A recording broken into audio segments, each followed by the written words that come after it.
to scream into the night. Nothing ever tries to change, even if I want to realize. 'Cause I've been sitting here, same old ways, taking off without the same mistake. Darling, when you go away, won't be as simple for you.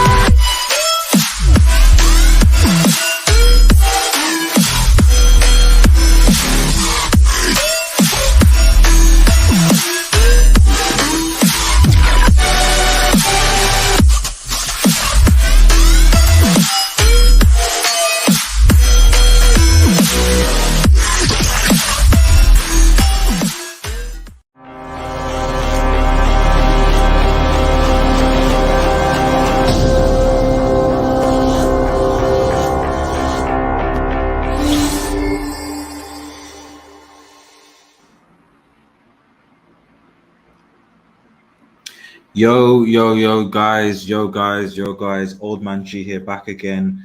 Red Devil Studio live again with another transfer update on this Friday night, although it's Saturday morning where I am. I'm joined again by the amazing Tom, the journalist, who's been obviously the GOAT when it comes to providing updates regarding this whole, what is turning out to be quite a farce, to be honest, regarding the takeover process. But yeah, Tom, buddy, thanks for coming on again. How are you doing?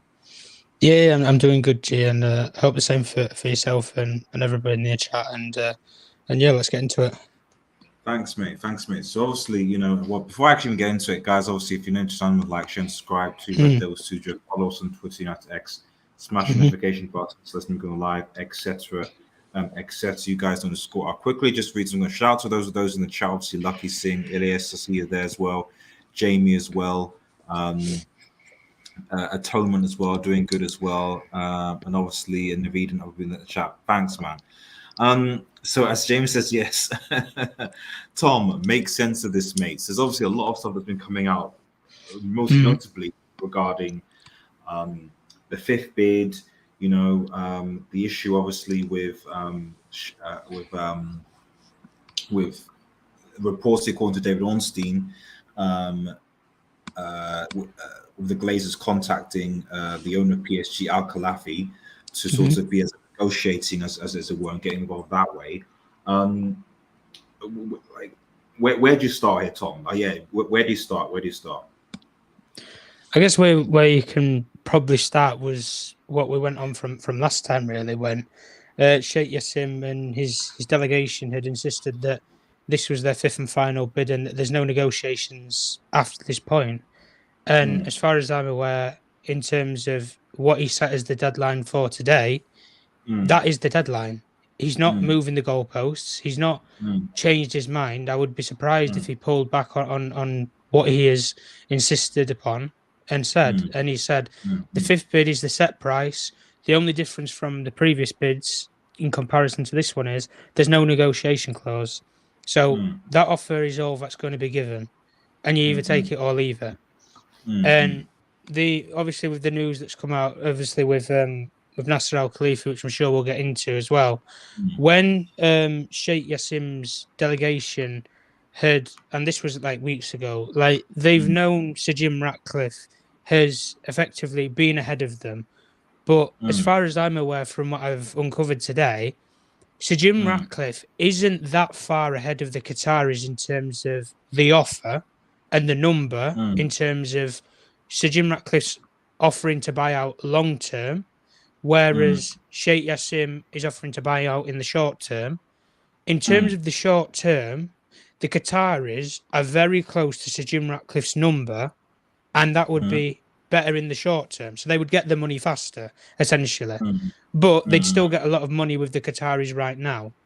And with Sheikh Jassim's delegation and group, they had been contacted for weeks, and when we discussed before the fourth bid went in, I said Sheikh Jassim will bid again because he knows he's behind. He knows that Rain Group had already put their recommendation that the Glazers pursue a full sale where possible. So the organisers in this whole process have insisted upon that the Glazer family pursue a full sale where possible. I mean, the Glazer family's personal advisors in the Rothschilds are saying pursue a full sale where you can possibly do so. So there is a lot of voices that are in the Glazer family's minds, but even after all that, they had decided upon that Sir Jim Ratcliffe was preferred bidder privately weeks ago, and now they've come to the forefront and said we want to go public with Sir Jim Ratcliffe. And whether that's a power move, whether that's a move to get Sheikh Jassim to bid again, well, he has bid again because he's put in this fifth bid, but he's insisted that this is the fifth and final bid. And as far as beknownst to me, and we're going to go in deep dive into the Qatari offer because I've uncovered a lot really today regarding that side of the process and what's actually involved and the different tools with that. In terms of their offer, it's still there. But the only difference is Sheikh Jassim isn't walking away from the table in terms of he's pulling his offer. He's prepared to let that offer sit, but he's not going to engage in conversation. If you want to engage to me about my offer, you come to me. It's not going to happen the other way around because I've been chasing something for since November time, and there's no resolution. And we're closer to being back to November than we are actually closer to when you actually open the process. That's how long this has been dragging on. And in his mind and in Sheikh Jassim's camp, they're calm about this. They, as I insisted last time, had offered a premium offer. This was their premium offer, and it was the final offer that they were going to give. And overall and ultimately, that's all that the Sheikh Jassim is prepared to give. Whether he's got a lot more money behind him than beknownst to some people, that's what we'll get into in later on in discussion. But ultimately and overall, the offer still stands for Sheikh Jassim right now, and the offer still sits on the Glazer family's table, for which they can respond whenever they want. But Sheikh Jassim's ideal plan was he wanted to be in the door 2 weeks before the transfer window opens, and the transfer opens, very, very soon. He wants to be in the door to actually have his stamp and have his impact on the transfer window effectively. But he's not going to be able to do so because of the long, drawn-out process. And as we insist, like there's the Premier League to pass through, there's UEFA as well. You've also got to then, source of funds, and you've got to transaction the money over and things like that. But ultimately and overall, we're at the point where the bid's on the table, but he's not withdrawing the bid. He's letting it sit, but he's distancing himself from the negotiating table. And that's where they sit in terms of what we know from Wednesday to today, when the actual self-imposed deadline was made by Sheikh Jassim and his delegation. Thanks, Tom. Really appreciate it. So we'll come. Just seeing Jamie On's question, we'll come to this question about the Premier League probably later in the show because I think there's more to unpack. Naveen, what's the song? I'm not sure, Naveen. I'll look at, but I will look into it, actually. Is there any more questions in the chat? So I just shout out to Tom. Tom says the update is there's no books of Glazer Greed. Well, Glazer Greed has been the start from start to finish.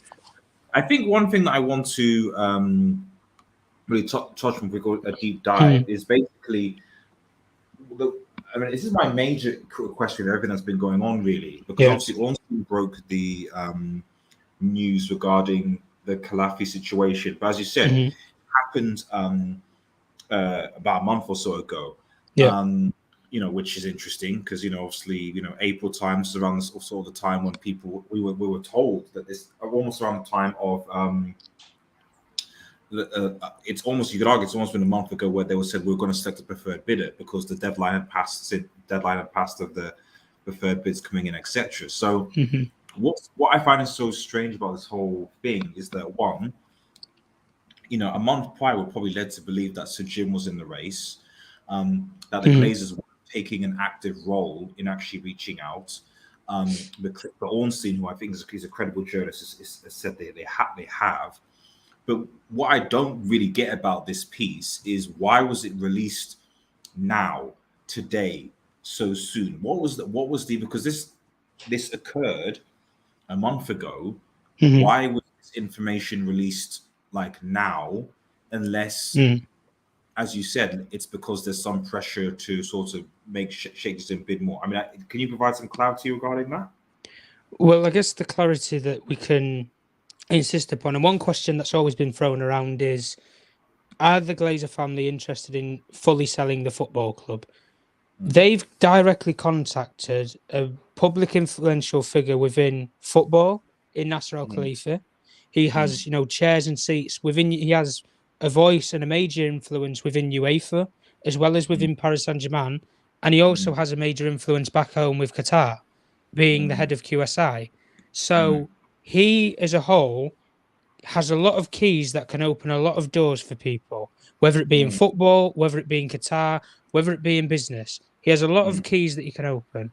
And the theory of the Glazer family don't want to sell, I think that really can be squashed now. You don't contact someone like Nasser Al-Khelaifi directly who has the contacts and the links that he does to the Qatari state, and he knows football just as much as the Glazer family does, maybe even more so, with having more precedent and higher roles in football than them, whether it be a football owner or a chairman. And the sort of figuring around those sort of talks, the Glazer family went direct to him. And there is a thought process and there is a reason as to why they have done that. And that is they are prepared to sell for a number. And as far as I'm aware, when Nasser Al-Khelaifi was contacted via the Glazer family, the Glazer family insisted upon they want him to go back home and speak to Sheikh Jassim, his camp, or he has a lot of contacts, as I say, within the Qatari government, the Qatari royal family. Speak to people, and you need to insist on this guy where we need him to up his bid. And if we're speaking in the past tense and terminology, a month ago would have been around about the time that Sheikh Jassim, probably just before, he put in that fourth bid. And the Glazer family went direct to Nasser Al-Khelaifi and insisted he needs to bid more. But you were an influential person within sports and Qatar. You put the two together, you can speak to this guy and you can insist upon him to bid more. And in that mind, I would suggest, especially with the Glazer family, they are prepared to sell to Sheikh Jassim. I think that's become clear. They will sell to him, but for one number. And Nasser Al-Khelaifi, in doing so, when he attained this information, he spoke directly to the Glazer family. He had spoken with the Glazer family, and the sort of quoting that a lot of people have put out there is that Nasser Al-Khelaifi has been involved within the negotiations. He's an influential figure. He's not. And the reason behind he's not is he can't have an influential dealing within this contract, because not only would that impact Sheikh Jassim's bid to buy Manchester United, that would also impact QSI's ownership of Paris Saint-Germain Football Club. And then there would be a lot of investigation and development around there, which really doesn't help either of the equation in terms of Nasser Al-Khelaifi. They wanted Khelaifi to be the middleman between them and Sheikh Jassim and insist upon he has to bid more. And after those talks, whether the talks went well or not, I don't know, that beknownst to me because I wasn't in the room. But in terms of Nasser Al-Khelaifi, clearly something has gone with that information that the Glazer family insisted upon to him. And as far as I'm aware with Khelaifi, he's been involved with Sheikh Jassim's group on a consultancy basis. He hasn't advised them what numbers to bid, but he's advised Sheikh Jassim what to do with the football club if he was to get it. He's advised him, you make investments within the training facilities, you make investments within the stadium, you make investments within all these different teams. You need this much money for this, you need this much money for that, this, that.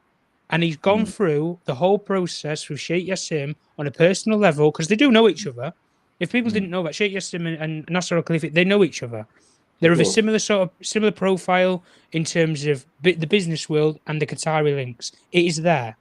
Therefore, when he insists upon this, you need money for this, you need money for that, this, that, then, of course, Nasser Al-Khelaifi has a head role within UEFA. He knows how the laws work around club ownership. He knows how the laws work around multi-club ownership, for which UEFA are looking at attaining those rules and changing them. But we're not at that stage yet. And at the stage we're at now, the process in which Sheikh Jassim came into this, he insisted he was a private bidder, and he also can create separation from himself and Paris Saint-Germain Football Club. And in which I believe he can, but from what we've attained and found out today, this Qatari bid isn't all that it seems. And what I mean by it isn't all that it seems, there's a lot more people behind this Qatar bid than we first knew. And what I mean by that is the Qatari government are influencing Sheikh Jassim's offer. They aren't influencing him financially, but they are influencing him vocally and insisting upon the Emir's presence and the Emir's quota. We want to invest more within sports after the World Cup. Couldn't speak more louder volumes. You get a Qatari businessman, billionaire, he's part of the royal family, whatever. Insist upon it's a private bid. You set up the 92 Foundation, private organisational company. There you can create separation. But let's not be stupid here, guys. Do we honestly think that everything is teetotal and legit with this offer? I don't personally think so, because as I've insisted throughout the whole process, I don't believe Sheikh Jassim has £6 billion in his bank account.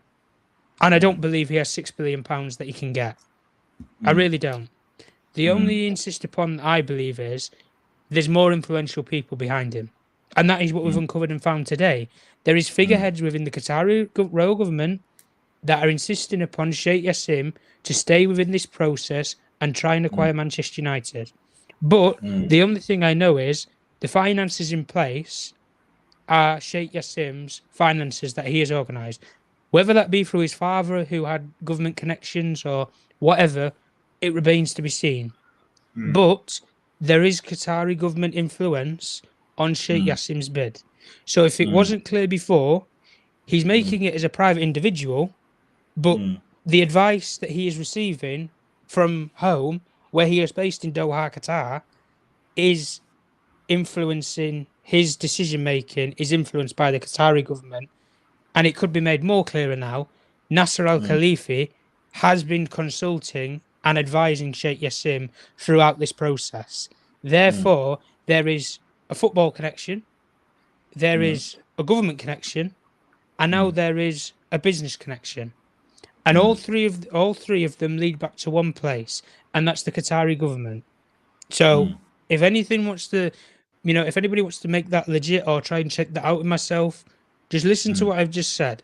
Nasser al-Khelaifi, major footballing influence, has a lot of voices and keys to the doors within UEFA, football, and business back home in Qatar. You then have Sheikh Jassim, of whom people are saying has been stooged up to do this. As far as I'm aware, he's a Manchester United fan. So he's been, the golden child, really, then he's been lucky if that was the case. But he's not being influenced financially at this stage. That's what we know. The only influence is he's being advised vocally what to do with Manchester United if he gets it, and what to do within this process to actually get it. But financially, he's not being impacted at this point in time as we speak right now. Thanks for that, Tom. Really appreciate it. So I mean, this is just like I said. It's just I'm obviously hoping that we can get even more today. I mean, you probably will be maybe get some breaking stuff. Obviously, it's a bit late over here where I am, so but I'll be keeping my eyes peeled while we're live. So, but following, I guess, up from that, I think the question, because we kind of talked about it yesterday with the idea, and we said this not yesterday, 2 days ago, when I kind of said that it just doesn't make sense that if Sir Jim was in my opinion, if Sir Jim was the sort of outright preferred bidder throughout, over the last month or so, let's say, it doesn't make sense that the Glazers would be taking this long, in my opinion, to be making the announcement. And the fact that a month ago, we're now hearing that the Glazers actually went and spoke directly to, because, for me, you don't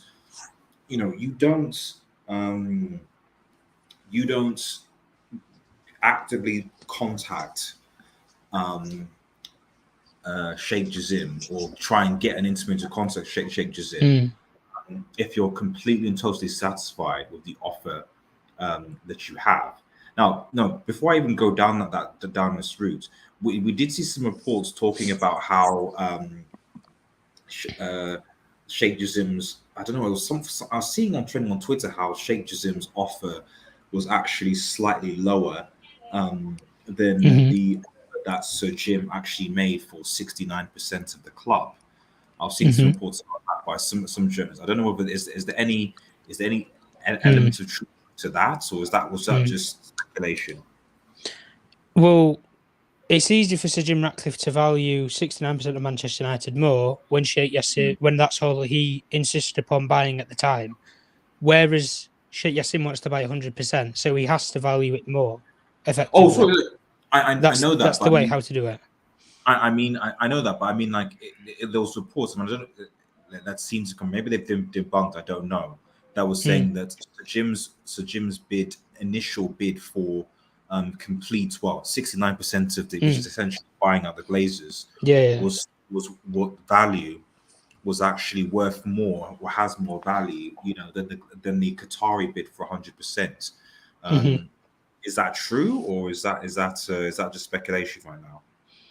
Really, to be honest, I'd insist upon that speculation, just based on the fact of that Sheikh Jassim obviously has to is valuing it 100%. So he has a number to pay for 100%. He has a number to pay the Glazers out at 69%, and then he has a figure out to pay out for the rest of the football club and the other minority stakeholders who have shares within New York Stock Exchange at the rest of the 31%. But that's easy when you know what the figure went for this first 69% with the Glazer family. The other 31% would sort itself out really within, I would say within 5 months. He would have complete control after buying out the Glazer family. But because he's insisted upon 100%, and he's not just come in and said, I'll buy 69% now and then I'll buy the rest of it out at a later date, it's complicated things. And this is where journalists can misreport and they can misrepresent what is actually factual with what is actually makes sense. And in terms of what you've said, that Sir Jim Ratcliffe valued it 69% more so than Sheikh Jassim. Well, in the beginning, they didn't know. When they first made those first bids, they didn't know what Manchester United was worth at all. Sir Jim Ratcliffe, as I told the story and I reported on, he had gone to Old Trafford when he went for those initial talks, and he had massively undervalued what Manchester United was worth at that time. So therefore, this big valuation, so Jim Ratcliffe can value Manchester United more than at 69% than Sheikh Jassim. Does it mean that he's bid that? No. Listen, I could come in here and I could say Red Devil Studios as a Manchester United channel is valued at £1 million, but you can sit here and tell me that it's valued at 5. Like, evaluation and an offer is different. But if you're valuing something really high, you're not going to pay what the value is. You're going to want to come below the value because you want to get a better deal for yourself. And that's why Sir Jim Ratcliffe, and this whole myth around he values Manchester United more than Sheikh Jassim. Well, he has to, because all he was buying was 69%. But as we reiterate and know, he's now backtracking even further down the pecking order because he only wants to buy 50% or 51%. They're two proposals that he's put forward. So I don't understand how somebody who only has the money to buy 50% has more money or can value something more than somebody who can buy the whole thing if he wanted to in Sheikh Jassim.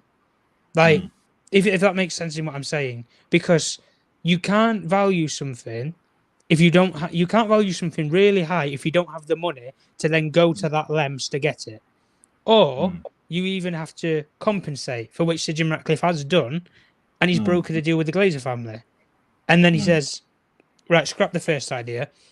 I'll buy a controlling stake rather than the whole thing." And this there is the point that I insist upon, and that's why with this Sheikh Jassim final bid now, in terms of the fifth and final offer, and as I've always stressed, a premium bid, a premium offer. This is the biggest offer that has come within the process from the Qatari camp. Whether it means that it comes bigger than Sir Jim Ratcliffe in the long term, it's better in the short term than Sir Jim Ratcliffe's proposal in the long term remains to be seen, because we don't know. And the reason why no journalist can tell you that is because we don't know what Sir Jim Ratcliffe plans to buy the Glazers out in 3-4 years' time. Because you don't know that, you then can't say Sir Jim Ratcliffe values it more. How can you? You don't know what Sir Jim Ratcliffe is going to fully pay to buy all of it out over a contract. And as we say, NDA agreements disclose that. Therefore, how has Sir Jim Ratcliffe valued something more unless you're in his mind or you're a mind reader? And there's your answer, G. No, fair enough. That makes sense. Thanks for clarifying that, Tom. But by the way, obviously, for those who listening in the chat, if you have a question for Tom, let us know, please, and put them in the chat. And obviously, we'll get them on. So I guess, obviously, just continuing on from what we've been talking about, because we've obviously talked a bit about, the QLAZERS involvement and Sheikh Jassim. Because obviously, a lot of people talk about Sheikh Jassim. But let's just take a minor detour to sort of Sir Jim and how this, if anything at all, affects him. Because we've obviously been saying for a while that he is the front runner. He is effectively for what appears to be a partial buyout of the club. Do you think that this potential mega bid is what's causing is going to cause any some disruption to it, or do you think, as you said before, that it is literally just a matter of time the Glazers want to go public with him, in 2 weeks' time or so? But I mean, again, I just don't understand why it's taking so long. Like, to how long do you need to be able to say, listen, we want Sir Jim Ratcliffe as our preferred bidder, unless you generally wanted to get as much money as possible out of Qataris? I mean, I don't know. Is it going to affect him, or what do you think? Well, the only thing is with the Sir Jim Ratcliffe's proposal is nothing is set in stone. That's I guess that's the point. At least with Sheikh Jassim, he's set in stone. One installed payment, source of funds and proof of funds are here. Final offer. With Sir Jim Ratcliffe, it's a lot harder because a lot of the proposals that he's done, albeit they're structured and they might seem complex, they're a lot more harder to negotiate with in terms of from the Glazers side. The Glazers side can't really command a lot from Sir Jim Ratcliffe, given the fact of what he has set in place is his proof of funds is Ineos, JP Morgan, and Goldman Sachs. That's his proof of funds. Investment banks or a business for which he doesn't own all majority. He has a majority shareholder within Ineos and founder, but he doesn't hold the whole company. Therefore, he would have to get a lot more people on side to then let him use funds from there to then generate back into his bid, essentially. So, does it impact him that much from what we've seen? Well, from the early indications on Wednesday, when this news came out that Sheikh Jassim had made this fifth bid, the indication was that even after that point, the Glazer family were still insistent. We're going with Sir Jim. Like, no offer is going to change our mind unless it's over the odds and it's what we want. Hence, the word premium is then used, and then suddenly, nothing has really happened from the Sir Jim Ratcliffe camp. We haven't heard anything really about Sir Jim Ratcliffe ever since, really, the proposals came out insisting that he then wanted to buy 51% instead of 50%, and he needed, to leverage money out of Ineos to then fund the deal. Like, we've not really heard a lot around Sir Jim for, I would say, a good few days now. Whereas Qatar, there's always been a constant update, a constant report from somebody. And to better go the word, I guess, the Qataris have been more vocal around what they want to do. And really, they have been from the start, because Sheikh Jassim insisted upon what he was going to do with the football club. And this is why I say, especially with Sir Jim, it doesn't suit the Glazer. I don't think, anyway, it suits the Glazer family from a business model and a business mindset, because really, you're giving the keys to Sir Jim. You're prepared to sit there, either all 6 of you or 2 of you, with a percentage of the club. But then there's no guarantee that Sir Jim Ratcliffe actually does anything with the club. He could just do what the Glazer family are doing right now, effectively. Make sure we qualify Champions League football every season. Keep investment into the football club on a minuscule level where Sir Jim doesn't have to put his hand in his own pocket. What can the Glazer family do about it? You've already sold out some of your shares. I'm the boss. I'm in control. And this, at that point, Sir Jim Ratcliffe hasn't made any pledges or plans to build a stadium, to build infrastructure, local community, invest, and he's never put a number of investment albeit from what I knew, he has at least 3 years worth of investment into all of the different teams. But the only thing that we can say for sure with Sir Jim, and if it will impact him, is whenever Sheikh Jassim was asked to bid again, like as a reporter, the Glazer family went directly to him and his delegation and said, "We need a bigger number." This was after the 4th bid. We need a bigger number. He's bidded a bigger number. Nasser al-Khelaifi, they went direct to him. The man who has all the keys to Qatar, football and business. They went to him. After they went to him, Sir Jim Ratcliffe privately was preferred bidder. They discussed this with him after the 3rd round of bids, and Rain discussed it with him, and he bid again, and he bid for the 4th time at that point in time. So whenever he's been asked to bid again, he has, but he's put a stop to that now. And effectively now, the only thing that we can for sure say is Sir Jim Ratcliffe, if he thought he was home and dry and safe, he sure as hell isn't. And he shouldn't count his stars at all because he has nowhere left to go. He doesn't have any more room for measure. He can't offer the Glazer family more money than what he has now, effectively. He's put all his cards on the table. Sheikh Jassim, me personally, I think he has more money to offer than he's prepared to put on the table because he has an extra £1 billion sitting around to do something with after the football club is bought. So I do think he has more money than he's insistently putting on the table. But if he doesn't value to buy a football club for that much money, then why would you? You're not going to, are you? And at the end of the day, financial advisors, who are a lot more qualified than myself, UG, anybody in the chat, will insist upon Sheikh Jassim in saying, "Boss, you're overpaying here. You're overpaying for this business, football club, whatever you want to call it. You're overpaying for Manchester United." But there's always, like I say, with Sir Jim Ratcliffe, been the sticking point of he has the better proposal. Cash now, cash later, stake in the club, and you stay. Sheikh Jassim is big buyout now, all 6 year go. Never have anything to do with Manchester United ever again. So, effectively, Sir Jim Ratcliffe, unless this Qatari offer gives the Glazer family more money in the short term, then Sir Jim Ratcliffe, as we insist upon, will be preferred bidder. But the only problem is the Glazer family still want to negotiate terms with Sir Jim Ratcliffe. So, in terms of this taking so long, it doesn't surprise me in the slightest. They want to hold talks with Sir Jim. They want to hold talks with Qatar.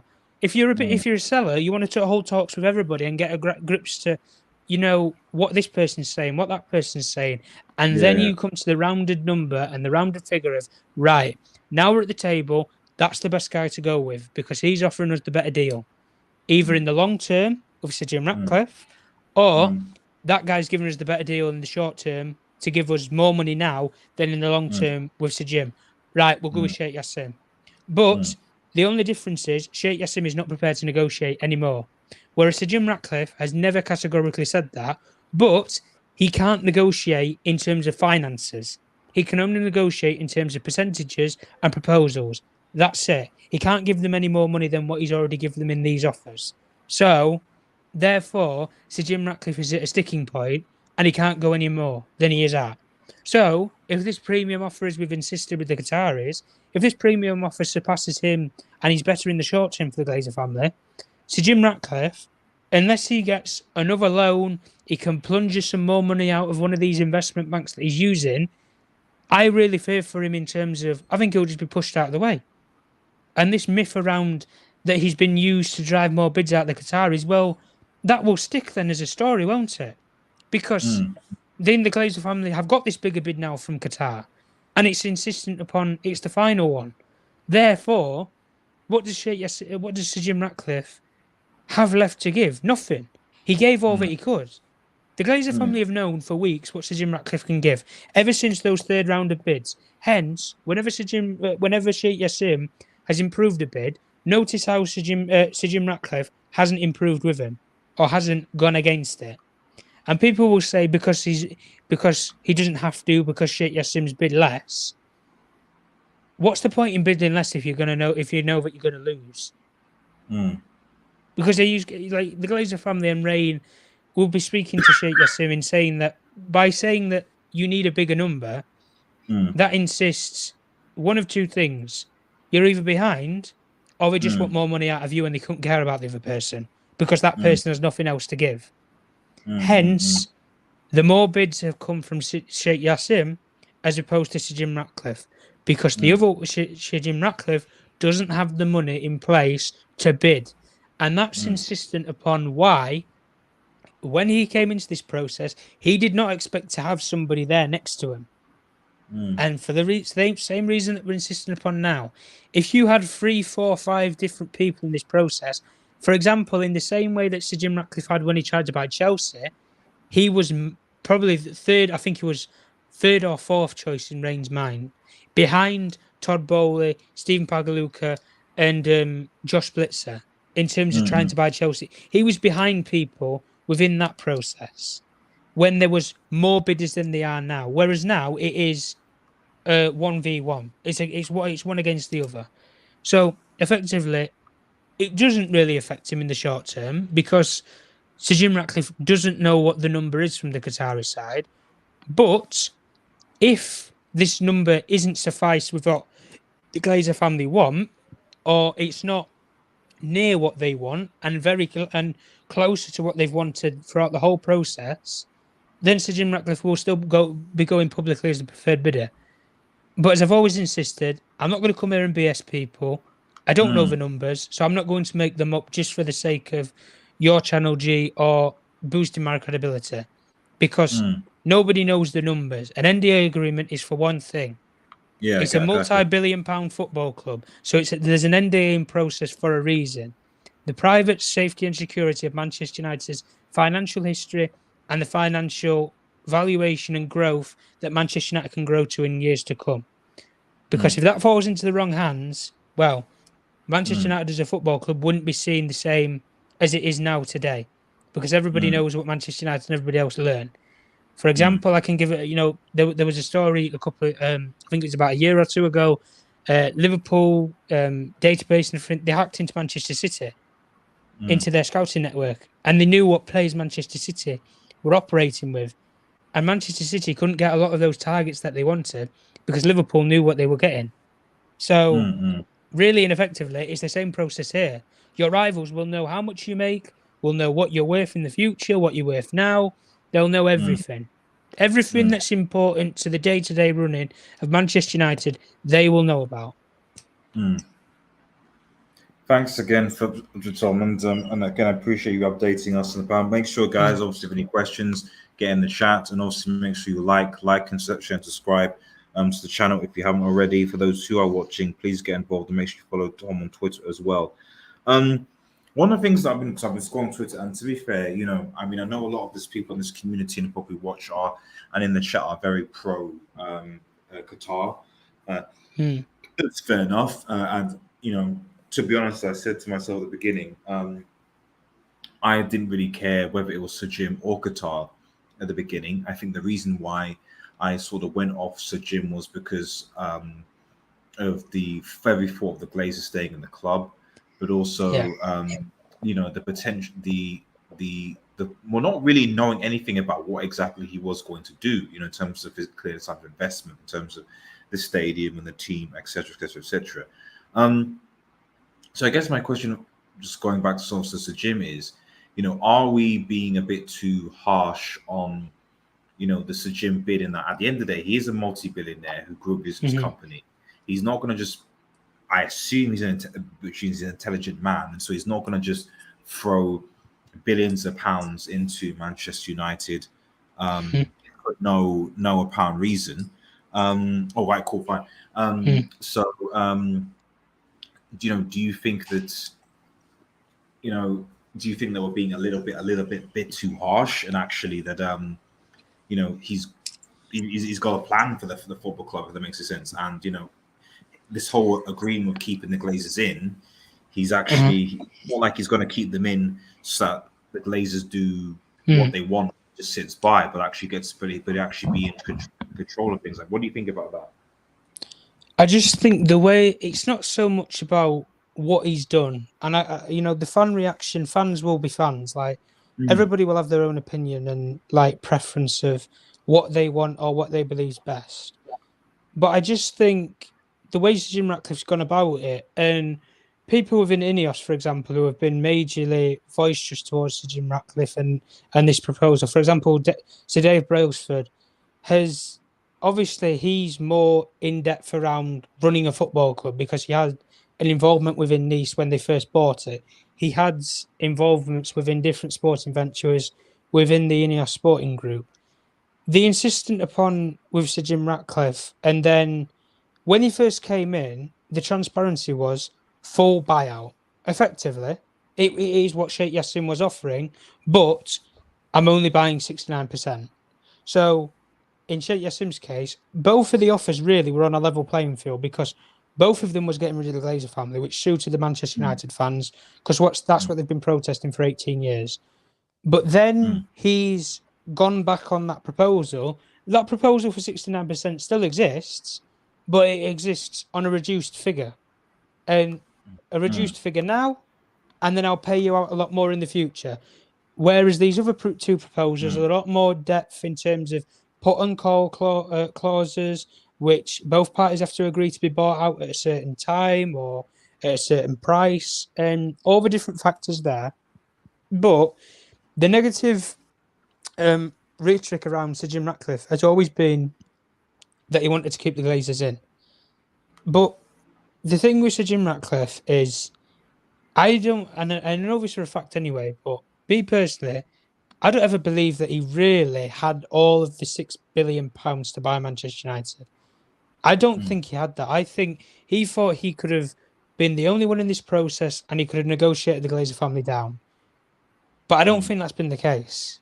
And I think he knows that the Glazer family is stubborn.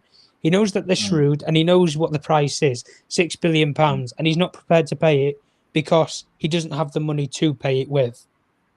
And from that argument of the theory, that's why then this proposal to keep 2 in, then it's 6. You know, it might be the Glazer family's, ancestors and future kids that might be kept in. Then, like the way the proposals are coming across and going, but the only, I guess, point of it all with Sir Jim Ratcliffe is he knows that he's taken a lot of the flack in terms of from the fan base. He knows the negative PR that he's getting. Like, people left, right and centre on social media that are voicing their opinion, whether it's, aggressive, vocalised, or maybe a bit rogue and radicalised in sort of terminology and language it's using. When you're putting a tweet or you're sending an email via Ineos, they're blocking your URL in terms of the email that you source to send things to them from, so you can't send them another email. And they're doing the exact same thing on Twitter, where they're blocking Manchester United fans' accounts, of whom then they can't then contact them or promote negativity towards any of their posts within their business, which, every business is going to do. But, there's not been a transparency.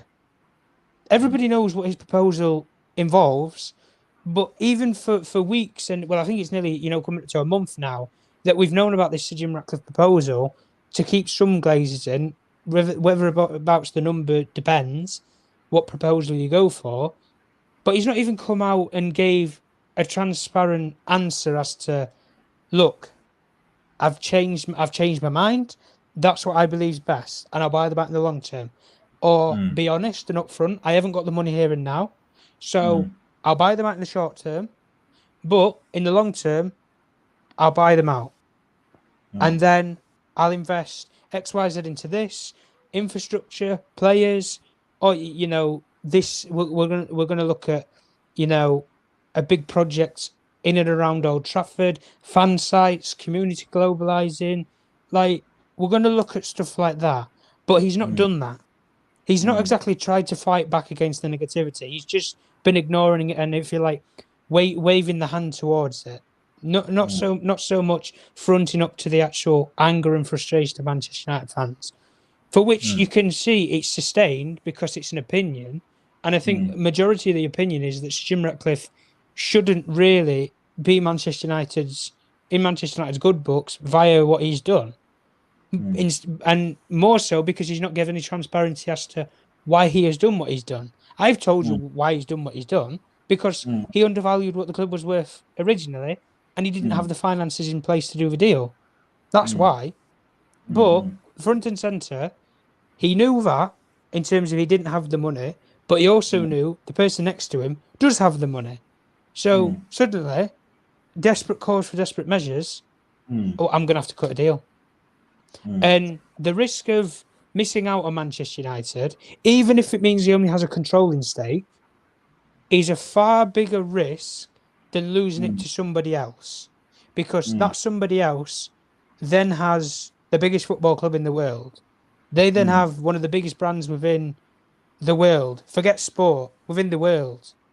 And then suddenly you're in a position in a scenario where, oh, I've gone through all this process to come away with nothing. In the same way that Sheikh Jassim, I've come all this way for what? Nothing. Somebody's Sorry, got. you only got 10 minutes left. Is that correct? Yeah, or roughly. I've got 5 minutes, but yeah, go on. 5 minutes. Okay, cool. Yeah, sorry. You finish your point. Yeah, go on. Sorry. No. Like I said, I was just insisting upon Mr. Jim Ratcliffe.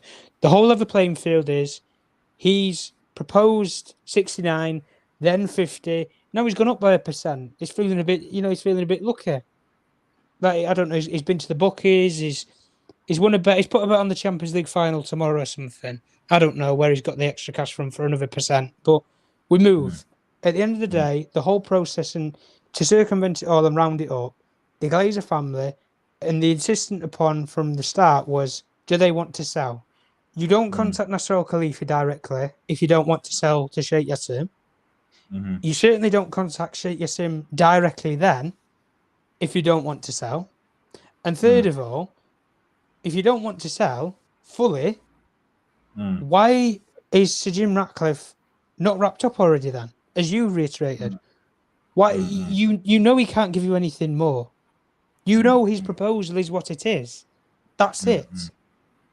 So at the end of the day, if you've been waiting for this big Qatari offer, well, it's finally arrived. Premium offer. That's it. So final thing. Final thing. So you have to bounce on. Final thing, like how do you, and we ask this almost every chat. But obviously, for those who be watching, and obviously make sure you guys like and subscribe.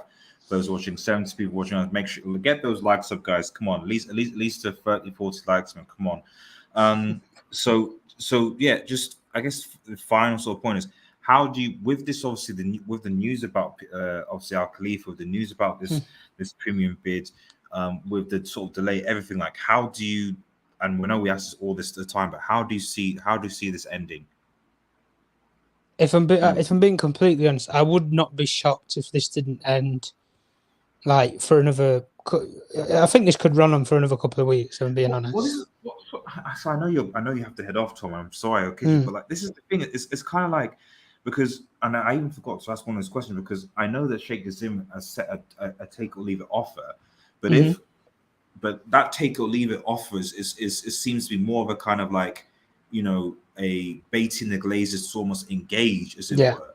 So if the Glazers do take the bait and engage with the process, as it looks like they did like a month ago potentially, as you said, is this something that could continue to drag for another 2 or 3 more weeks? Well, the thing is, they haven't even selected a preferred bidder. And whichever way you go, it doesn't matter if you go Sir Jim Ratcliffe, because Sir Jim Ratcliffe, a lot came out today around law and the legalities around what he's trying to do. And there is some question marks as to, is it illegal in what Sir Jim Ratcliffe is doing? Because you're buying out a percentage of the Glazer family, but that impacts the other 31% shareholders within New York Stock Exchange, for which a major hedge fund and investment company, unnamed investment company, has a major minority investment within Manchester United stocks via New York Stock Exchange, which are prepared to sue Sir Jim Ratcliffe if this 50% proposal goes through, because then that impacts their shares and their stock prices, because they don't have a fair and accurate valuation as to what their shares are worth, which legally, via the stock market, you can't do. Therefore, it's not, to be honest with you, could probably still pass it through, but you're going to be sued. Like, rest assured, you're going to have a legal battle with an investment group or a company. You're going to have some people who are not going to be happy around what you're doing, just as much as Manchester United fans. So, and to answer what you said about Sheikh Jassim, at the end of the day, is it his fifth and final bid? Me personally, I've insisted upon he was going to bid again. He was going to bid again. I think he could bid again if he wanted to, but I just don't think he wants to. I think he's seen that this has dragged on for far too long to think, I'm wasting my time and I'm going to waste more money. Is it because he doesn't want to bid again? Is it because of the Glazers' disengagement? So if so, and it's like I said, so if the Glazers were to say, right, okay, you are our preferred bidder, or you are close, but we want some more cash from you, then is then the question, right? Okay, in the case of Qatar, like, okay, well, essentially what I'm saying is that, like, is Sheikh Jassim prepared to increase his bid if he's selected as the preferred bidder and there is engagement? Do you think? From the first 4 offers that he made, yes, he was prepared to do that. You accept my offer, pick me as preferred bidder, we'll negotiate a deal that suits me and suits you. And he was being fair about it, I'll be honest, from what I hear. And the 9-2 Foundation, they were consistent throughout. We'll pay a fair price, and if we have to pay a bit extra and overpay for Manchester United, we'll do so, but we're not going to pay stupid money. And stupid money to them is like 8 to 10 billion. We're not paying stupid money. We're paying a fair price that suits us, but also that we believe is fair enough to give away for a club like Manchester United. So, to answer the question short term, in terms of Sheikh Jassim, this offer and this myth around his 5th offer, it is take it or leave it. There isn't any more, because he's insisted upon this has taken far too long than I was prepared to do. He wanted to be the owner by Manchester United right now. He wanted to already be the owner of Manchester United right now. And like I say, when the Glazer family are haggling and stalling over who the preferred bidder is, you haven't even hit 50% of this process yet. You've still got another 2 more hoops to loom, for which, whichever way you turn, Sir Jim Ratcliffe, you're going to have a legal battle, and you're also going to have to face the problem of Nice, because he already owns that football club, and he can't exactly ignore and separate from that. His name's on the paperwork when he finalised it with UEFA. So he can't ignore and deny from that. So then he'd have to provide clarity over what he's going to do either with Nice Football Club or Manchester United in terms of ownership-wise and also Europeanly. But then you also have a situation and a problem where Sheikh Jassim is going to have to create separation from Paris Saint-Germain Football Club, for which, when he insisted and he came into this process, the noise around the new 9-2 Foundation was the separation can be created based upon 3 factors. It's a private business, the 9-2 Foundation. It's also, there's a loophole around UEFA's laws, for which Red Bull Salzburg and Red Bull Leipzig play in the same European competitions, etc. And 3, there's also a way around it, because the rules are soon to be changed under UEFA anyway. Therefore, make Manchester United the primary example as to what you can do in terms of a multi-club ownership if they didn't want to create the separation. But he came into this process, and he wouldn't have come this far if he didn't believe that he could pass it through and he could get through. And this whole rhetoric around the Premier League, just to summarise, the major Premier League clubs within the whole Premier League have Premier League owners and directors meetings where all Premier League owners and directors, they meet upon to discuss plans, projects and the future of the Premier League and football, for which 80% of the room in which those stakeholders and those directors are in, 80% of them want a full, detailed and financial analysis investigation into whoever the Manchester United owner is, either it be Sir Jim or Qatar. They want to know where the finances are coming from. They want to know what their involvement is within other football clubs. Sir Jim's within Nice and Sheikh Jassim's within PSG. And they also want to know what their future investment is into Manchester United, which really, that last one is very cheeky because they're not supposed to know what that is anyway. But the other 2 points, yes, they are valid, but the Premier League do their own rulings based upon one thing. And the only thing I can say, especially with the Premier League, is And the thing that Sheikh Jassim would point out to the Premier League, if there was concerns and there was complications, him and his delegation would point out directly to the Premier League and state, right, well, if you're going to invest us this heavily, we're prepared to finalise and show you all our documentation, but you reinvestigate how Chelsea Football Club was taken over via Roman Abramovich. You then reinvestigate how Manchester City was taken over by Sheikh Mansour and Abu Dhabi. And you also reinvestigate, because there's already supposedly an investigation ongoing around Newcastle's ownership and the involvement that the chairman of Newcastle at this current time, Rubian, has with the Saudi Arabian state. Like, there's problems, and the only way that Saudi Arabia and the Newcastle agreement worked was PAF signed documentation to state that PAF isn't involved with Mohammed bin Salman. But you literally type in Public Investment Fund Saudi Arabia on Google now for anybody who's watching. You insert who's the chairman of it, Mohammed bin Salman, Crown Prince of Saudi Arabia. Like, I don't understand how there could not be Saudi Arabian involvement within Newcastle. Yeah, it's Saudi Arabian Sovereign Wealth Fund, but also the chairman of it's the leader of that country. Like, it doesn't make any sense. Yeah, I mean, that's what I know. Again, you have to head off. I'm sorry. I know you'll be behind the time. I'm sorry. It's fine. Keep on. Are you going on other channels after this? Is it, or do you got? Yeah. I've got another friend that just wants me to go on and contribute. Cool. So. Okay, just one last thing. Just actually on that, as we finish, because I saw that going around and tweeting and being like, what is this whole thing of the fact that Newcastle basically essentially are majority, the Newcastle owners, the Saudi Arabia PF, are almost like the majority owners of majority stakeholders in Chelsea Football Club. Like, what's that all about? Within Newcastle, you mean? Yeah, within Newcastle, yeah. Yeah. Well, the thing is, with PAF, the way that they've passed it through the Premier League was, so long as we don't own the whole football club, you can pass it through. Which, like, it's simple to explain, but it's hard to actually show. And what I mean by that is, you need other people involved with you who you've never known before, effectively. And that's why PAF got the Reuben brothers, two Geordie brothers, very successful entrepreneurs locally and also within the UK, for a lot of people that know them, multi-billionaires. They got the Reuben brothers in, and Amanda Staveley and her partner own a minority stake within the football club. PAF owns 80%, so they have the majority stake, so they are the majority holder. And the Reuben brothers have 10%, Amanda Staveley has 10%, which forms the other 20% to make 100.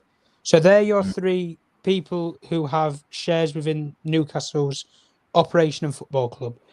But the thing with PAF is, around their ownership, it's not so much that PAF is linked to Saudi Arabia, it's the people that run Newcastle that are linked to Saudi Arabia. That's the problem.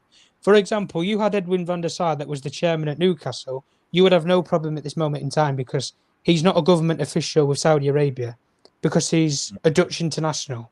He's been a Dutch citizen international football player. So you know he can't have links to that government and have influence there.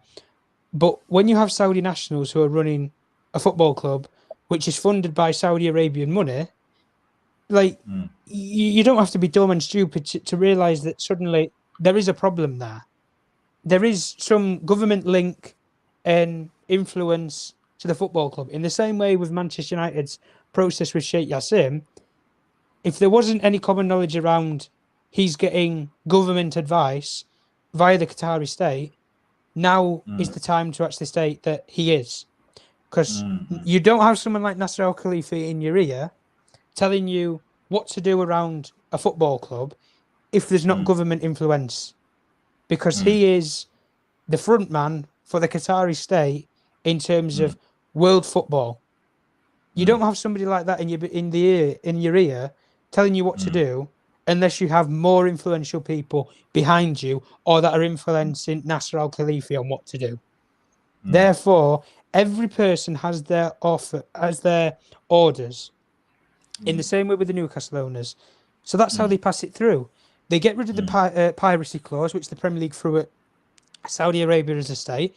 They squashed that deal with BOutQ, which was a private streaming network, which was streaming live Premier League games, like we've seen with the lads that got locked up around streaming illegally streaming Premier League games via subscription figures. As soon as PAF and Saudi Arabia squashed that quorum, then the Premier League said, right, we'll do the deal with you. We'll speak to you. Sign a bit of paperwork to say that Mohammed bin Salman and the Saudi government don't have any involvement within the day-to-day running of Newcastle Football Club. We pass it through. That's it. And that's exactly what they've done. But we know PAF is a Saudi Arabia sovereign wealth fund. We know how much of the assets and the money that it vacates and earns worthfully, which isn't even an accurate figure, because if I'm being honest, it's in the trillions.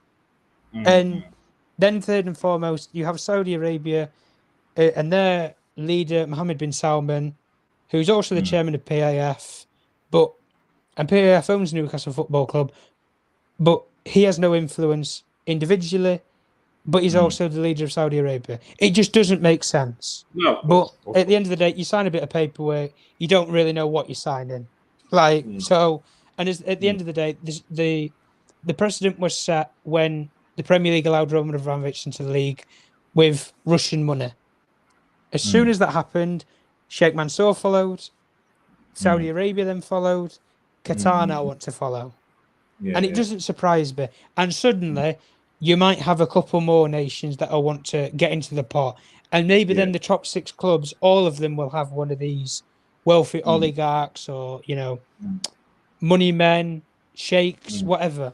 You're going to have a lot of them that will come to this league if they can get in, that is. No, absolutely, Tom. So thanks, Tom. Thank you, Tom, so much for coming. I know you're busy, man, so I really, really appreciate it. Spend the time to obviously educate everybody, because, like I said, second, third, just under Ornstein and Fabrizio, you're my go-to guy when it comes to this type of stuff.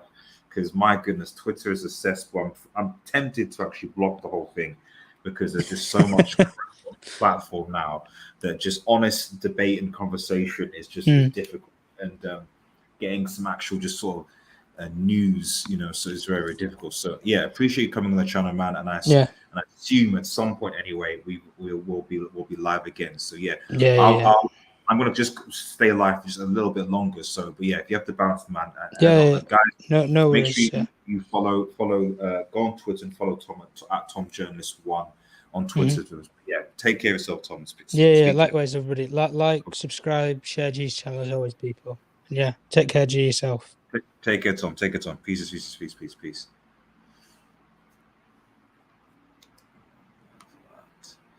Yeah, guys. So that's obviously transfer Tom for coming on. Really appreciate it. Like I said, guys, it's been I just gonna say a lively bill, because I just want to just give my honest thoughts and obviously just address any questions or just any comments that people just have about the whole this whole sales saga process. Hopefully we'll get Tom back on probably towards the weekend to actually just give us a bit more information, and hopefully we'll be a step further. I mean, I am looking at Twitter to just sort of see if there's anything regarding any further information regarding the sale. I know it is about 9:30 in the UK, I think. So hopefully we might get some stuff. I'm not entirely sure. But at the end of the day, I just think that as I posted a tweet on it, guys, I just think that we are the only club with owners that are run this incompetently. So incompetently.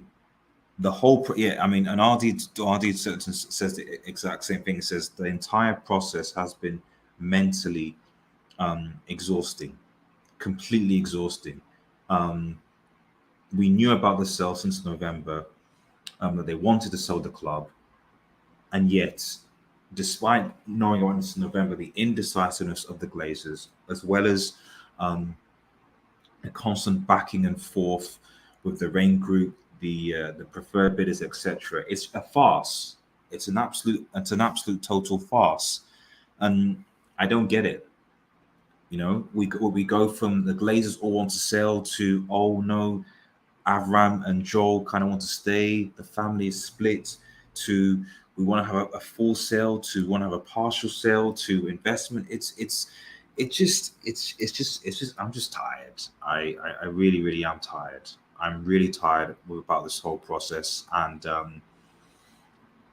I actually am at this point. If people want my personal opinion, I actually don't care this anymore, because the biggest issue that I have going forward with this whole process is that it's affecting our transfer window. You know, we're being linked with all these different players. We're being linked with, you know, Kingman J and, you know, Hoyland and so many different players, but we can't do anything because of this transfer. We can't offer salaries. We can't do anything. We're paralyzed. You know, and you just got to think about Ten Hag. He wants his preseason. We're in the beginning of June, and you know, rivals already signing players. Because bearing in mind, guys, and I posted a tweet about this. Um, Bearing in mind, we actually have, you know, you have the process of buying the club. It's one thing for the Glazers to actually announce the sale of the club. Yeah, we're selling, our preferred bidder is this. You know, so they'll select the preferred bidder, because one of the annoying things about this whole process is that the Glazers still have not selected preferred bidder. So there's no preferred bidder. They need to select the preferred bidder. They need to negotiate, go into final conversations with that preferred bidder. And then after they've had final conversation with that preferred bidder, they need to make it official, whoever now is the owner of Manchester Football Club. And then they need to go through the Premier League, director's test, etc., all those different sorts of things. That takes time. So I see this whole process going on for another 2-3 weeks, you know, maybe another 2 weeks before we even get an announcement of a new owner, and then possibly another further 2-3 weeks regarding the Premier League director's test and all the rest of it. So really and truly, guys, when do you think that this whole set is going to, and maybe I should put a poll in the chat when we go live again, I will.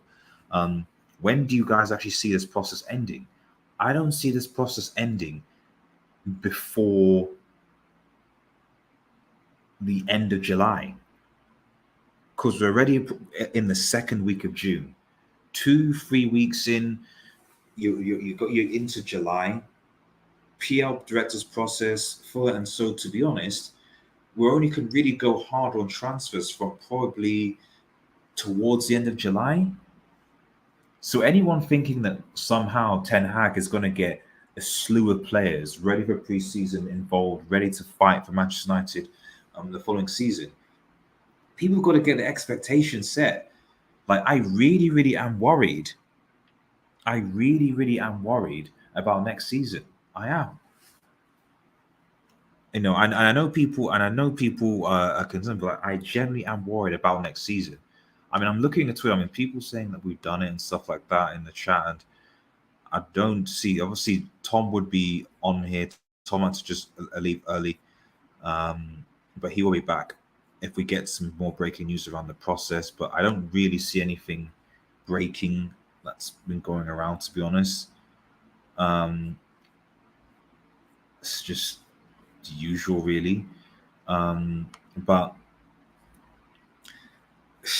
I don't know. I don't know. It's I don't know. I really don't know. I mean, Ari says this is why Sporting Bedroom Gym makes no sense. Do fans really want to come Glaze? I mean, at the end of the day, I mean, I don't know. I'm just tired of the whole process, RD. I really am. I just want a decision made, so that because fundamentally it's the football I care about, and the manager needs to be backed. Ten Hag needs to be backed. He needs owners. He needs owners who can back him, give him money, so he can actually compete. But what I'm warning people about is that don't expect, don't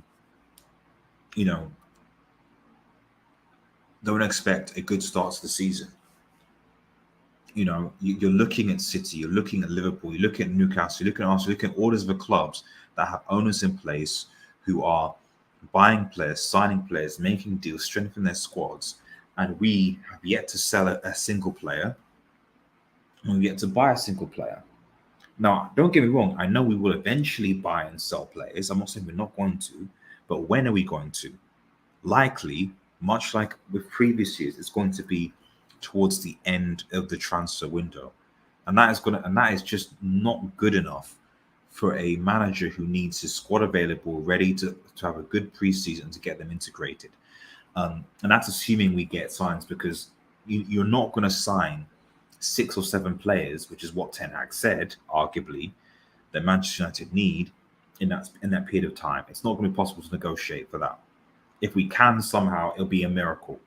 So chances are it'll be, 3, maybe maximum 4, I would say. But I said I could be wrong. Yeah, I think I'm on a here now. Big up artists from good show. Yeah, thanks guys. Thanks guys for tuning in. Remember, if you are new to the channel, to like, share, and subscribe to Red Devil Studio. Follow us on Twitter and X and smash the notification button. That is Manchester United news. We obviously will go live again if we get any further updates on this matter. But yes, it's been an eventful Friday. Have a nice day, everyone. And cheers. Peace. Peace, peace, peace, peace, peace.